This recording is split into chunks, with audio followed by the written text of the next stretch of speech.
Gracias a todos por estar acá, un gusto. Y arrancamos con preguntas. Vamos a hacerles, hicimos preguntas de acuerdo a las actividades de cada asociación.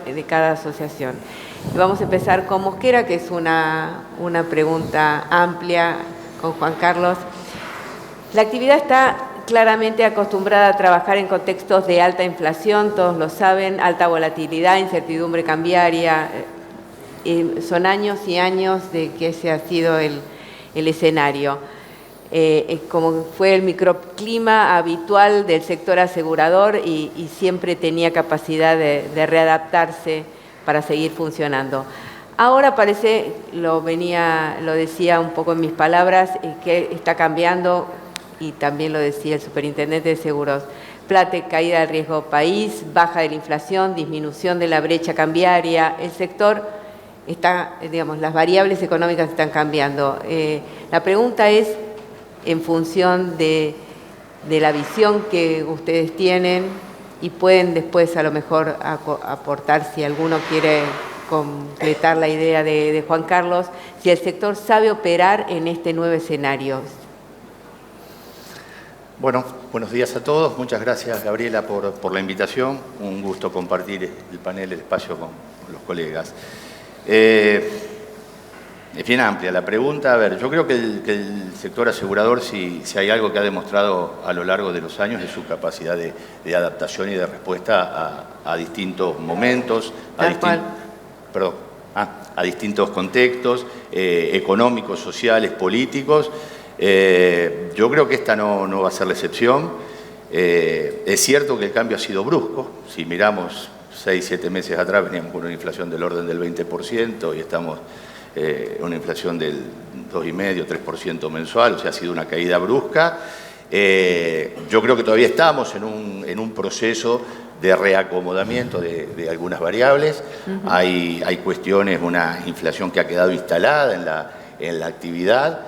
Y bueno, hay una palabra que creo yo que es central, la nombró el superintendente en reiteradas oportunidades, vos también, que es la palabra eficiencia, ¿no? Yo creo que el gran desafío ahora de las aseguradoras va a ser focalizarse en reordenarse, en ser eficientes, en ser ágiles, y en la medida que este escenario de estabilidad se vaya consolidando, creo que vamos a tener el mercado, los operadores vamos a tener la oportunidad de poner foco en cuestiones que en la montaña rusa que veníamos transitando nos quitaba un poco el foco, ¿no? Cuestiones de innovación, cuestiones de nuevos productos, reordenamiento, insisto, de procesos internos.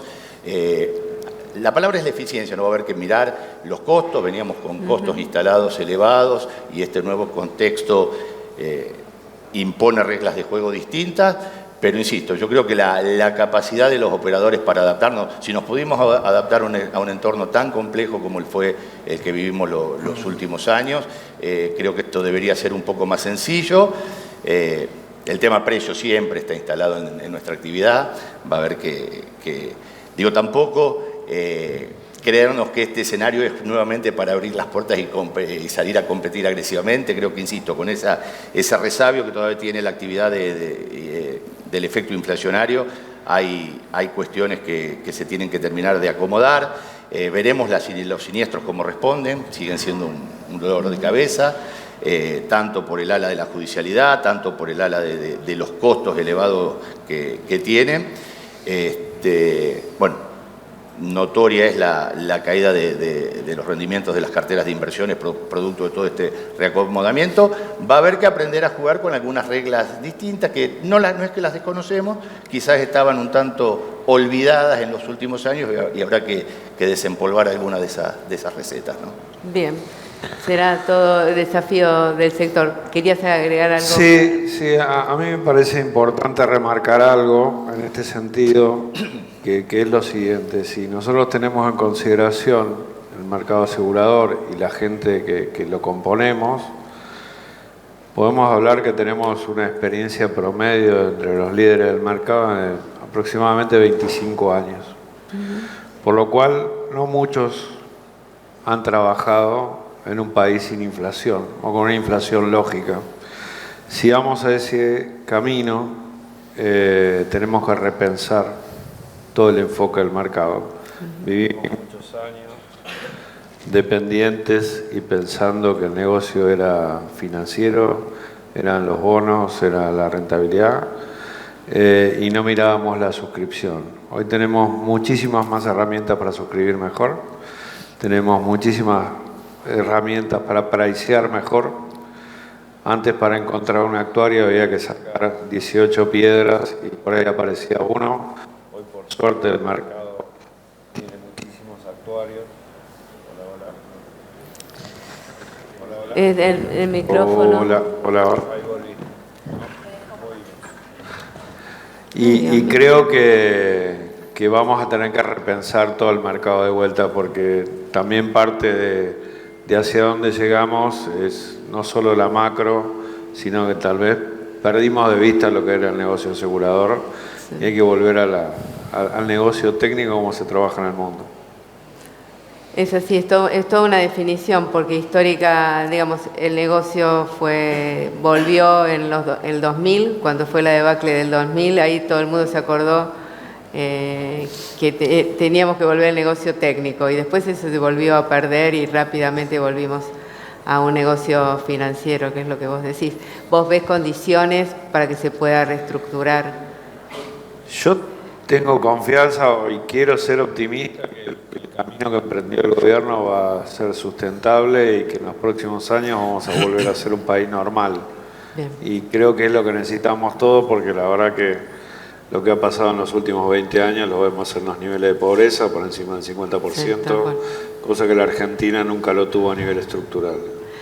Y asumo, porque era la pregunta que habíamos hablado para hacerte, el tema de la alta carga fiscal que enfrenta el sector, que siempre son muchas veces con cuestiones ajenas al servicio en sí, que van impactando en forma directa sobre el precio. ¿Cuál es tu situación? ¿Cómo describirías la situación que enfrenta el sector? Si hay provincias y municipios más gravosos, ¿qué expectativas tenés? Y fundamentalmente, si vos crees que con una menor carga impositiva se lograría una mayor penetración del seguro, que es una pregunta que es el espacio para pensarlo, ¿no? Bueno, si nosotros tenemos en cuenta que, digamos, desde la prima hasta llegar a lo que paga el cliente, tenemos aproximadamente un 25% en las mejores provincias y más de un 30% en algunas provincias, ni hablar de productos por ahí de menor valor, donde los sellados en provincias como Neuquén, La Rioja, San Juan, comprometen prácticamente el 50% de lo que paga el asegurado como impuestos, y hasta a veces mucho más. Cuando vemos eso y cuando a veces nos comparamos con países cercanos en términos de penetración del seguro y nos rasgamos las vestiduras porque siempre nos vemos muy abajo, también es importante manifestar que en la mayoría de los países del mundo el IVA no existe para actividad aseguradora. Y hoy el IVA para lo que no es vida es un 21% directo al bolsillo del consumidor. En vida es 10,5%, si no me equivoco.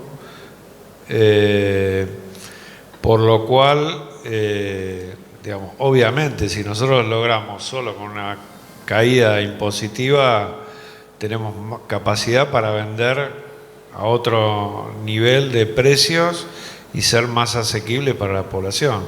De eso no cabe ninguna duda. El problema es que tenemos un país federal, lamentablemente en los últimos años, por esta necesidad y voracidad recaudatoria que tienen algunas provincias y algunos municipios, empiezan a aparecer, digamos, impuestos o cargas impositivas nuevas, que hay que estar muy atentos todos los días. Estamos trabajando en línea siempre en ese sentido con la superintendencia, digamos, porque todos los días aparece algún indicio nuevo de una carga impositiva nueva. Y la verdad que todo eso entorpece mucho nuestra actividad, ¿no? Pero bueno, esperemos que en el camino que ha establecido el gobierno, si se logra el equilibrio fiscal y empieza el crecimiento del país, se pueda reducir la carga impositiva como lo ha prometido el presidente.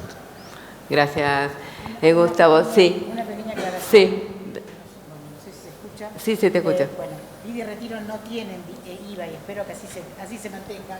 Perdón, no. Sí, por eso dijiste no. Aclaraste. Muy bien. Esperemos que así siga. Voy a acelerar los tiempos. Ahí pusieron el timer. Porque, bueno, venimos demorados. Pero le consulto a Felicia. Pasamos a otro frente, como en la carga fiscal, el tema que es la judicialidad que enfrenta el sector. Se hizo el sector, la asociación también hicieron el encuentro focalizado en una judicialidad exacerbada y digamos, demandas de todo tipo de fallos, con fallos impredecibles que, digamos, le impactan de lleno al sector. Esto, además, agravado por el tema del fraude. ¿Cómo se pueden ordenar este tema? ¿Cuál es el análisis que vos en lo personal haces a título de la Cámara? Gracias, Gabriela. Buenos días a todos. Nuestra actividad requiere de manera imprescindible seguridad jurídica y previsibilidad. Y eso se da en el marco legislativo y judicial. En la cuestión legislativa, el sector se rige por 3 leyes que históricamente han funcionado y no ha sido necesario su modificación. La cuestión judicial es otro cantar.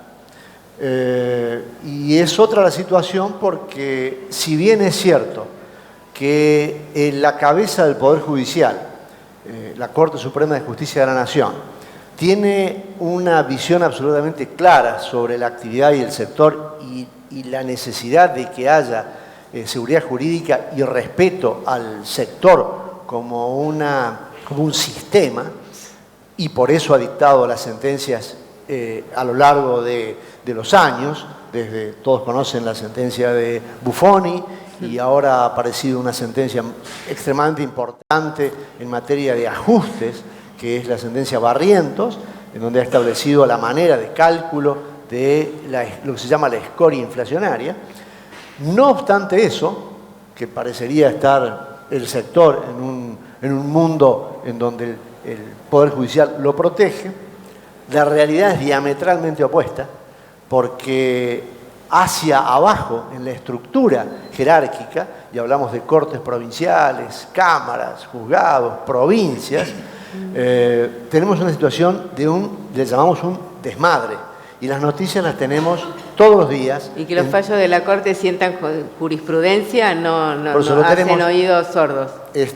Todas las provincias, todas las jurisdicciones, un desmadre, salvo podemos hablar de algún lugar en especial, y tengo que hablar de mi provincia, que es la provincia de Córdoba, donde hay una situación quizás un poco privilegiada. El resto del país, hasta Buenos Aires, es el desmadre total, porque por eso que no se alcanza a entender, no siguen los tribunales inferiores la doctrina de la Corte, que además es tan clara, y cito solo esos 2 fallos, en donde los jueces no necesitan escribir 40 páginas, sino que en unos pocos párrafos dan las bases de lo que es. En Buffoni nos explicaron a todos qué legislación prevalece, que es la de seguro, que las exclusiones se oponen a terceros y los contratos se aplican entre las partes.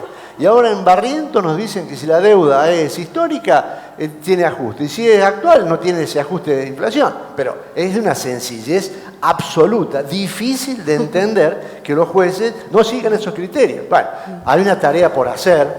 Esa tarea es muy pesada porque es el Poder Judicial, con sus características, su situación.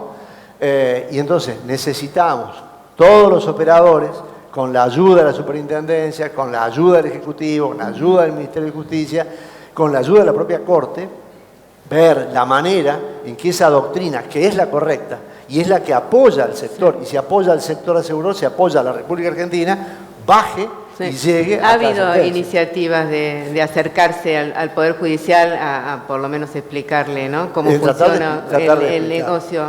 Tratar y de la explicar. Por eso es importancia una de tarea los de fallos futuro, en el impacto. que hay que hacer.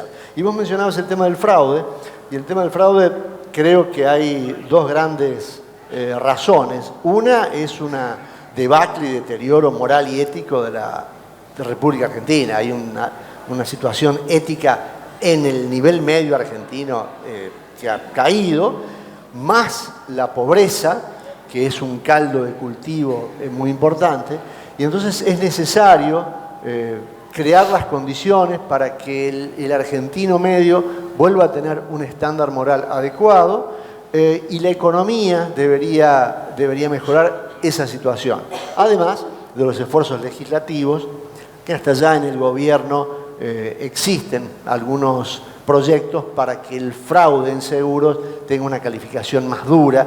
Es decir, se está trabajando. Además de que el sector, a través de sus equipos de antifraude, están todos trabajando de manera muy intensa. Pero claro, frente a la magnitud del problema, esos esfuerzos se ven Y las limitados, aseguradoras tendrían que hacer una demanda, digamos, presentar una... Las aseguradoras están trabajando muy fuerte, los equipos están trabajando muy fuerte y se están denunciando en sede penal esos casos. Pero a eso me refería. hay pero que eran pensar, contados. hay que pensar que en el Tribunal X, Fiscalía o Juzgado, Sí. con la cantidad de delitos que tienen denunciados, aparece una aseguradora que viene a denunciar el hecho de que un asegurado hizo un fraude. Bueno, que eso avance es una tarea ciclópea. Bueno, en función de eso desisten las compañías, prefieren, Las digamos, compañías o arreglan, cuando obtienen un desistimiento, o arreglan, o buscan el desistimiento y listo. Hay una cuestión de economía, además, de economía, totalmente. de procesal y económica, ¿no? Todo un tema el fraude. Todo un tema. Es para dedicarle. Ahora estábamos hablando de judicialidad y saltamos a fraude, pero la miro a Mara, porque de verdad sí hay un sector impactado por una judicialidad imparable y sin posibilidades de que los cuerpos médicos forenses se puedan, que ya, ¿cuántos años hace, Mara? Por lo menos hace 10 años. 7 años. Te iba a decir 10.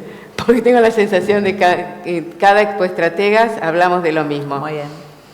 Sí, Te a doy ver, la palabra, Mara, buenos días. hablemos de la judicialidad en ART, en Bien. riesgo de trabajo.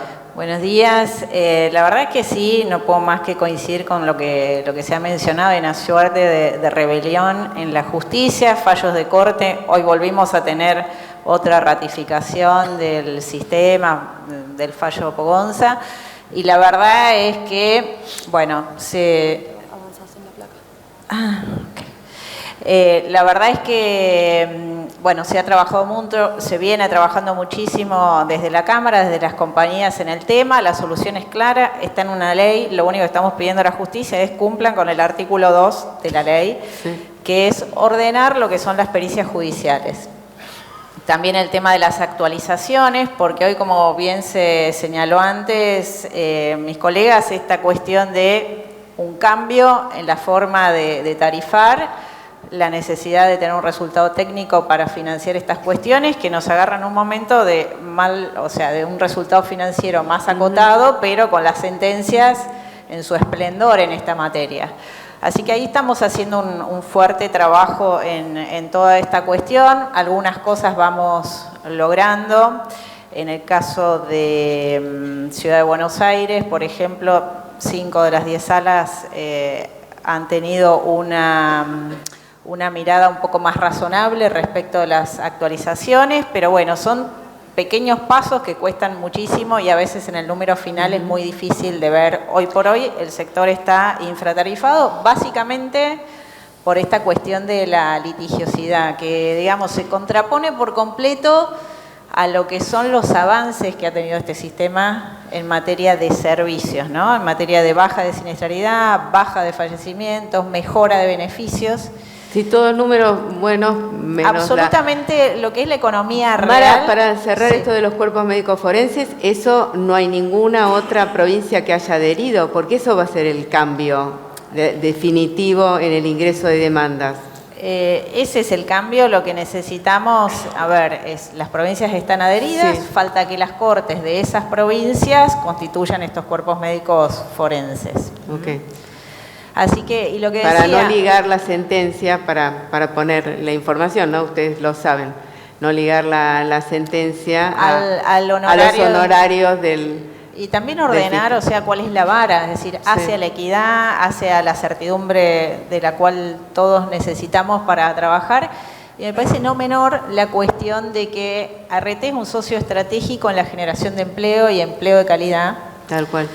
Así que sin una ART el empleador no puede generar empleo, y en esto el factor de la justicia laboral es muy importante. O sea, desde el gobierno, desde el Congreso, de distintos lugares, todo el mundo se rompe la cabeza en qué norma generar para la reforma laboral y generar empleo. Y la verdad es que, como nos pasó también en ART, se hace ese esfuerzo desde el mundo real y después la justicia laboral termina casi legislando en muchos aspectos, ¿no? Y esto conspira contra la generación de empleo. Yo no sé si hay un momentito como para hablar de lo que teníamos, es... A ver, por eso está puesta la placa, porque vos traías así como en muchas otras expoestrategias hemos hablado de los cuerpos médicos forenses, también hablamos de la cobertura de los trabajadores independientes. Esta vez creo que vamos a tener alguna novedad. Hoy por hoy, para mostrar cuando uno habla qué implica la justicia laboral, yo creo que este gráfico lo resume. Hoy por hoy hay 10 millones de trabajadores bajo cobertura, hay posibilidades para crecer en materia de cobertura con los trabajadores independientes. Pensamos que antes de fin de año alguna norma se va a reglamentar finalmente en el marco de la ley bases. Nosotros aspiramos a que sea toda la cobertura de trabajadores independientes. Seguramente empecemos con esto, que es el artículo 97 de la ley bases. Y después es avanzar en cada uno de estos otros estadios. a lo mejor no lo sé cuál es el artículo. ¿A qué te referís? ¿Cuáles serían los independientes que podrían ingresar? Los trabajadores con colaboradores. Ese trabajador independiente, que a su vez tiene otros 3. Ajá. Quizás es una figura que a lo largo de toda la discusión legislativa fue como desdibujándose y quedaron pocos incentivos para eso, pero me parece que es un paso importante para lo que va a ser después la generalización de esa cobertura para el resto de los trabajadores. Aspiramos a que el año que viene sea una realidad, vamos a ver si esta vez pasa, pero bueno, está muy avanzado, hay decisión del gobierno en avanzar en eso, así que esperemos que pase. Y acá, para cerrar, es esto este es el desafío, o sea, tenemos 10 millones de trabajadores bajo cobertura, podríamos sumar 3 millones con los independientes y después con todo lo que es el trabajo no registrado, ¿no? Con la PEA esta que nos desafía, que son casi 23 millones de trabajadores, ahí está. O sea, uno podría avanzar a más que duplicar la cobertura actual con la eliminación de estos trabajadores no registrados, ¿no? Que obviamente ahí la justicia laboral tiene un rol clave, más que toda reforma, más que todo otro costo. Gracias, Mara. Pasamos ahora seguimos hablando, vamos a hablar con Irene de seguros de personas. Que es el negocio que mueve al seguro en el mundo. Siempre lo he dicho y lo he dicho en todas las expos. El seguro de vida mueve a la industria aseguradora mundial, pero acá en la Argentina tiene una baja penetración y entiendo que está ligado siempre a la falta de incentivos fiscales. En su momento la falta, después vinieron y después la actualización de los incentivos fiscales. ¿Querías decir algo? No. Pensé, bueno, esto conduce también a un enorme potencial como para que el seguro de vida sea como un inversor institucional de largo plazo. ¿Cómo ves este escenario? Bueno, ante todo, buen día. Buen día a todos. No se escucha. Ay, qué problemas que hay con el audio. Después lo corregimos en el corto.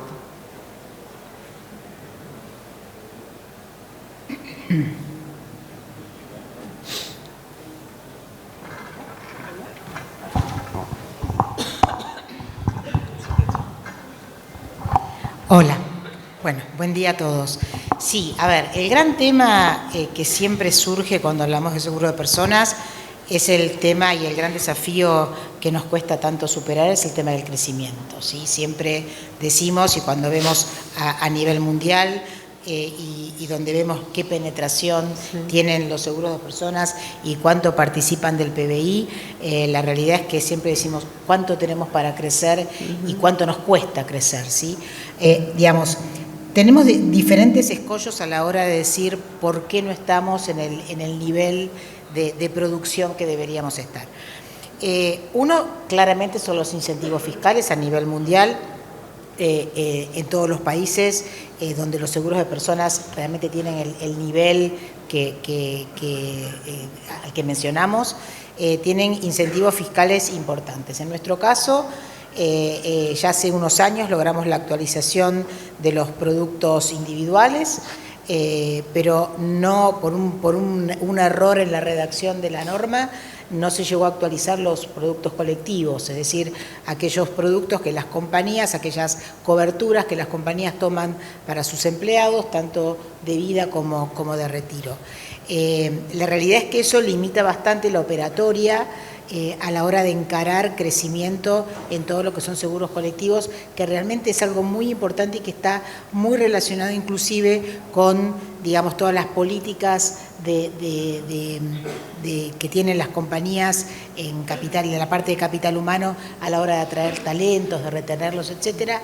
La realidad es que los beneficios de coberturas, tanto de vida como retiro, hoy son muy apreciados y nos encontramos con ese problema de que no tenemos deducciones impositivas. Es decir, los empleadores, cuando afrontan el gasto de hacer un plan de pensión o de hacer una póliza de vida colectiva, no tienen la deducción que podrían llegar a tener, no tienen ese incentivo. ¿Y eso ¿sí? lo están Eso hablando? lo para estamos que trabajando, lo estuvimos trabajando también con la superintendencia, pero el problema es que esto requiere una modificación de ley. Y eso, digamos, tiene una complejidad adicional que es un poco más difícil de solucionar. Después tenemos un tema que ya mencionamos acá, que es la presión impositiva. En el caso de vida y retiro va más por el lado de los provinciales. Tenemos jurisdicciones donde los ingresos brutos se calculan sobre el ahorro, digamos, no sobre el ingreso de la compañía, sino que grava el ahorro del asegurado. Tenemos jurisdicciones con sellados mínimos, como mencionaban, donde es prácticamente imposible trabajar porque el costo del seguro digamos, tiene más de sellado que de prima. Entonces, digamos, estos también, digamos, son situaciones complejas porque no estamos hablando de un impuesto nacional, estamos hablando de impuestos provinciales y también tenemos problemas con los municipales que suman a la presión. Y después tenemos el gran tema de la conciencia aseguradora, ¿sí? Digamos, de por qué la gente no piensa, por qué la gente contrata primero un seguro de autos, ahí podríamos decir, bueno, es obligatorio, después el seguro del hogar, que no es obligatorio, y por último el seguro de vida o el seguro de retiro, cuando en el mundo es totalmente al revés, o sea, los seguros de personas van liderando. Hay varias razones, digamos, desde cuestiones psicológicas, donde a la gente joven le cuesta imaginar los problemas de la vejez, entonces no tienen ese tema de decir, bueno, me anticipo y pienso qué va a pasar cuando llegue a mi edad jubilatoria. ¿La pandemia en esto generó un cambio? La pandemia lo que ayudó mucho es en que realmente hoy no le tenés que explicar a un asegurado que se puede morir. Que se puede morir o que se puede quedar sin trabajo o que le pueden cerrar el negocio y entonces necesita tener un ahorro o necesita tener una cobertura. Pero aún así cuesta, ¿sí? Digamos, la venta individual cuesta.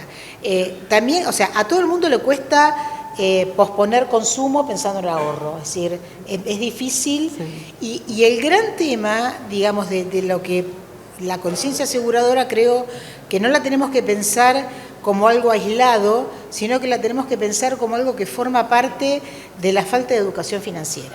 O sea, nosotros en el país tenemos un serio problema de educación financiera y entonces la realidad es que, digamos, tenemos que tener un enfoque un poco más global trabajar inclusive en forma asociada con otros sectores para transmitir esa educación financiera, porque el concepto de la protección y del ahorro está embebido en la educación financiera. Entonces, cuando uno le explica a alguien, tenés que planificar, tenés que separar parte de lo que no es necesario y hacer un ahorro, las herramientas que tenemos del lado asegurador surgen. Eso en alguno de los eventos que ustedes organiza Vira, lo he mencionado. Tendría que hacer un trabajo para mí de incorporar esta educación financiera a lo que son la currícula de la primaria. Sí, digamos, de cómo te acercás vos, eso es algo que lo tendría que vos estar en contacto desde primer grado.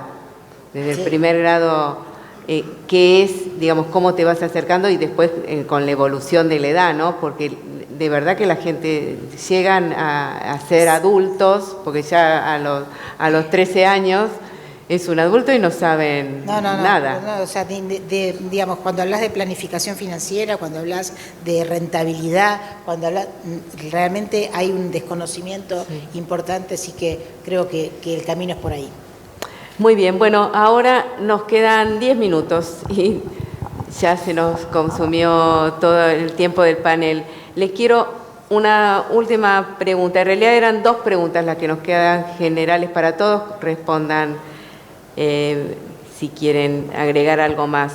Se plantearon todas las problemáticas de cada ramo, por un lado, cuáles ven que son las soluciones. Creo que en varios casos ya lo conversamos. Y por último, las perspectivas a un futuro cercano.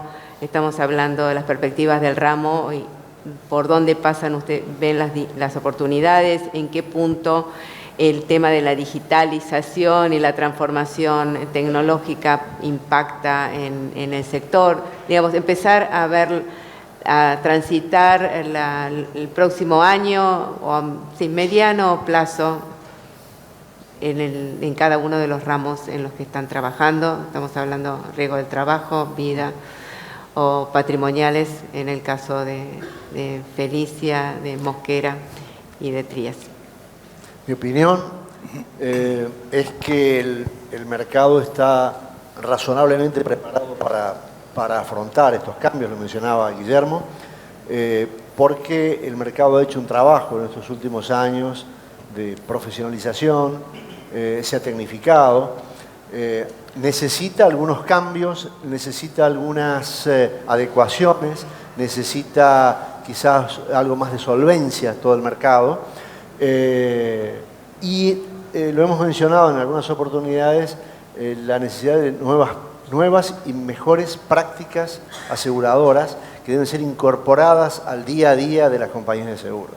Pero nuestra actividad, que se ve obviamente influenciada grandemente por la actividad económica general, si encontramos, y vamos aparentemente hacia eso, hacia una estabilidad macroeconómica, hacia una inflación sostenida baja, a rendimientos financieros adecuados a las necesidades que tiene el sector, es de suponer que nuestra situación junto con la del país mejore, y sí se requiere que estemos, como digo, todo el mercado trabajando muy fuertemente, como lo viene haciendo, en esas variables técnicas, y lo mencionaba Juan Carlos también, la necesidad de que a nivel tarifario no haya ningún desbande, haya al contrario un respeto a las reglas técnicas, a la necesidad de y cumplir con la ley, a que las primas sean suficientes y tenerlo como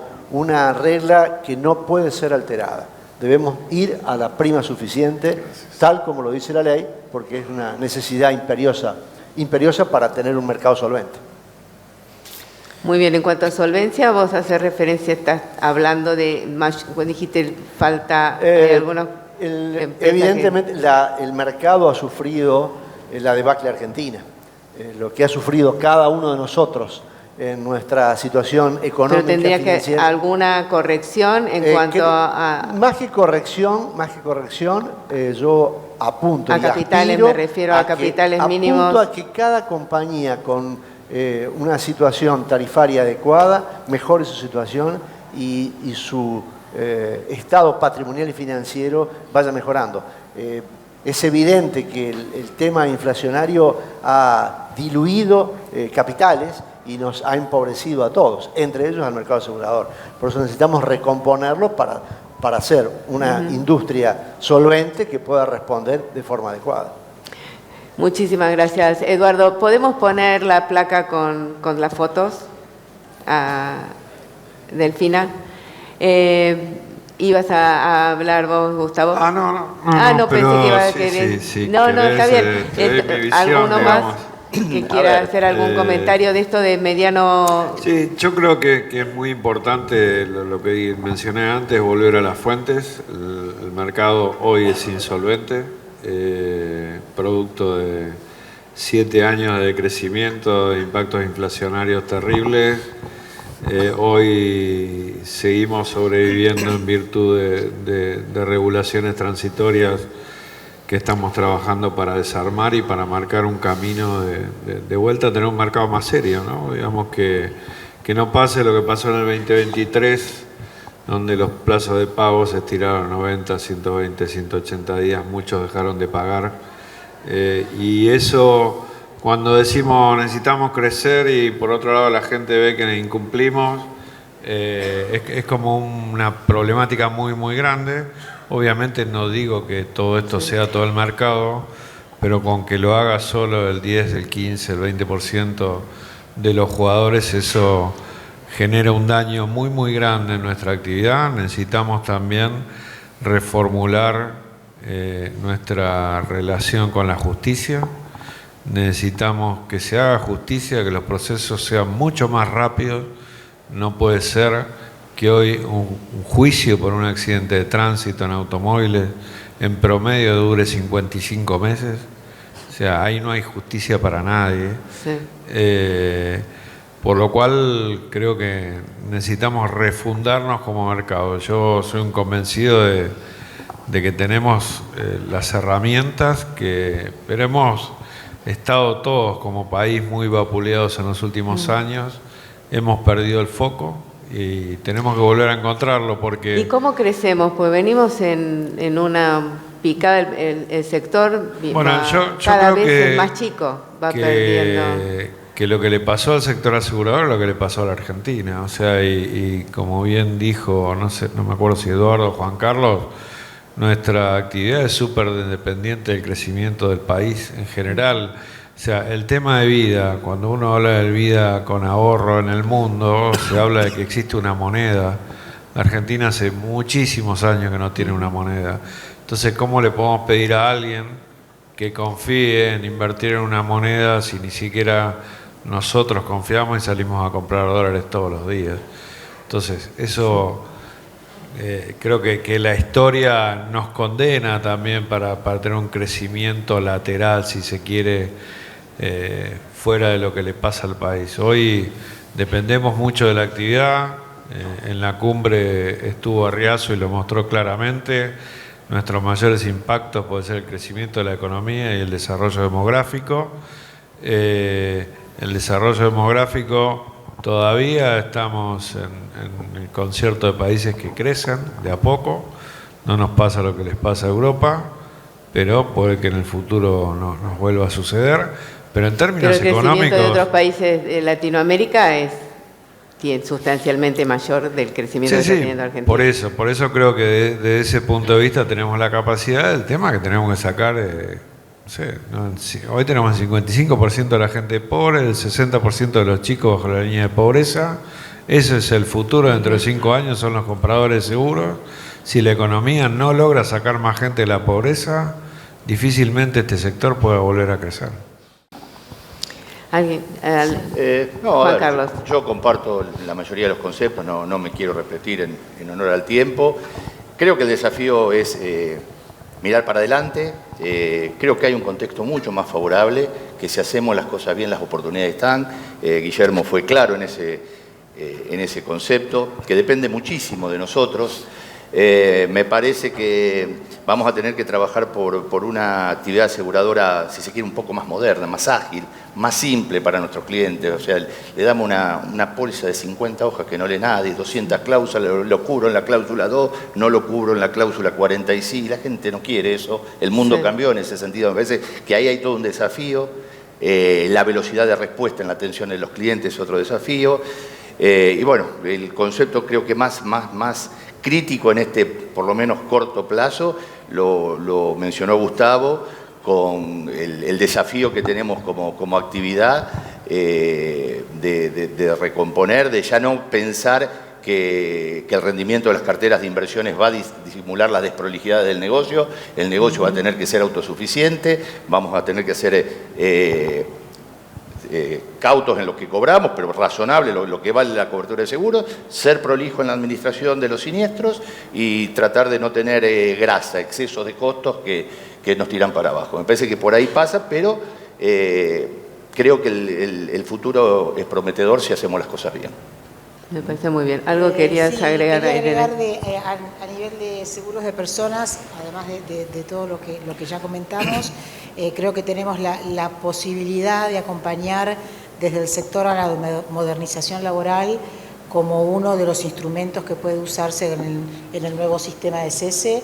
Así que bueno, estamos trabajando. Eso, contame un poco del nuevo sistema de cese. Claro, el nuevo explícanos a todos de qué estamos hablando. Tenemos un minuto. Bueno, el nuevo sistema de cese laboral que surge de la Ley Bases es un sustituto al régimen que tiene la ley, de contrato de trabajo indemnizatorio por despido, ¿sí? Entonces, prevé entre las instancias en que prevé un sistema que va a reemplazar a la ley de contrato de trabajo, tiene que estar contenido dentro de un convenio laboral, o sea, tiene que ponerse de acuerdo sindicato y cámara empleadora, y los empleados adhieren o no de forma voluntaria, ¿sí? Todas las condiciones que reemplazan a la ley de contrato de trabajo tienen que estar previstas en el convenio laboral. El decreto que reglamenta esto prevé que uno de los instrumentos donde, digamos, la herramienta que permita cumplir con este sistema de cese sea una póliza de seguros, ¿sí? Ya sea por el lado de protección indemnizatorio o por el lado del ahorro, ¿sí? Que es una puerta que también incluye a bancos, fondos comunes de inversión y fideicomisos financieros. Entonces, estás ante un sistema donde el empleador va a hacer un aporte a una póliza, vamos por el lado del ahorro, un aporte a una póliza con identificación para cada uno de los empleados que hayan adherido a ese sistema de cese, que es un esquema que las compañías ya venimos manejando, tanto en retiro como en vida colectivo, porque tenemos pólizas colectivas donde hay un tomador y hay empleados con diferentes certificados. Así que pensamos que bueno, es una oportunidad importante para participar de esta modernización y estamos trabajando con la Super en el tema. Me parece buenísimo, la verdad, una buena apertura, una buena oportunidad para crecer. ¿Algo más, Mara? Simplemente, bueno, agregar esta cuestión de hasta que no cese la litigiosidad es necesario corregir la alícuota. Los deberes en materia de servicios de siniestro de atención están cumplidos de parte nuestra y es necesario que finalmente, como hoy se dijo mucho la palabra orden, hace falta que también sea aplicado en la justicia, ¿no? Bueno, les agradezco muchísimo a todos que hayan estado una vez más. Creo que los hemos convocado a todas las expos para charlar de los negocios y los seguiremos convocando. Los vemos en la próxima, en 2025. Gracias. Muchísimas gracias. Gracias.